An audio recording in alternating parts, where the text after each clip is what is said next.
Hormuz প্রণালী খুলে দিতে যুক্তরাষ্ট্রের কাছে ৬ শর্ত দিয়েছে ইরান। শর্তের মধ্যে রয়েছে স্থায়ীভাবে যুদ্ধ বন্ধ করা, ইরানের বন্দরগুলোর উপর নৌ অবরোধ প্রত্যাহার এবং দেশটি থেকে মার্কিন সামরিক বাহিনী সরিয়ে নেওয়া সহ কয়েকটি।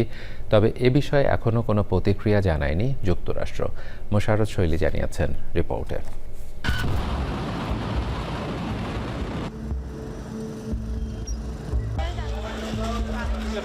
হরমুজ প্রণালী পুনরায় খুলতে যুক্তরাষ্ট্রের কাছে একাধিক শর্ত দিয়েছে ইরান।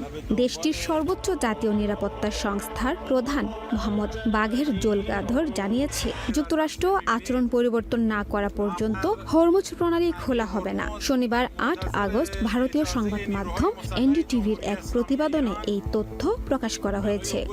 ইরানের দাবির মধ্যে রয়েছে ইরান ও অঞ্চলটিতে তাদের মিত্র সশস্ত্র গোষ্ঠীগুলোর বিরুদ্ধে যুদ্ধ স্থায়ীভাবে বন্ধ করা, ইরানের বন্দরগুলোর উপর নৌ অবরোধ প্রত্যাহার এবং দেশটি থেকে মার্কিন সামরিক বাহিনী সরিয়ে নেওয়া, পাশাপাশি যুদ্ধের ক্ষয়ক্ষতির পূর্ণ ক্ষতিপূরণ, ইরানের উপর থেকে নিষেধাজ্ঞা প্রত্যাহার এবং জব্দ করা সম্পদ নিঃশর্তে ছেড়ে দেওয়ার দাবি জানিয়েছে তেহরান।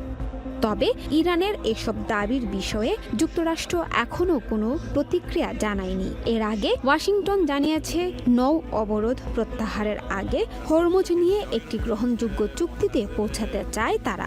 এদিকে হরমুজ ইস্যুতে ইরান ও ওমানের মধ্যে আলোচনা চলছে। ওমান জানিয়েছে আলোচনা ইতিবাচক ও গঠনমূলকভাবে এগোচ্ছে।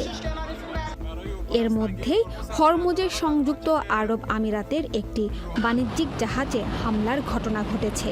আমিরাতের দাবি, ইরান ওই জাহাজ লক্ষ্য করে ক্ষেপণাস্ত্র ছুড়েছে। হামলায় কেউ হতাহত হয়নি। নুসরাত শৈলী, চ্যানেল আই।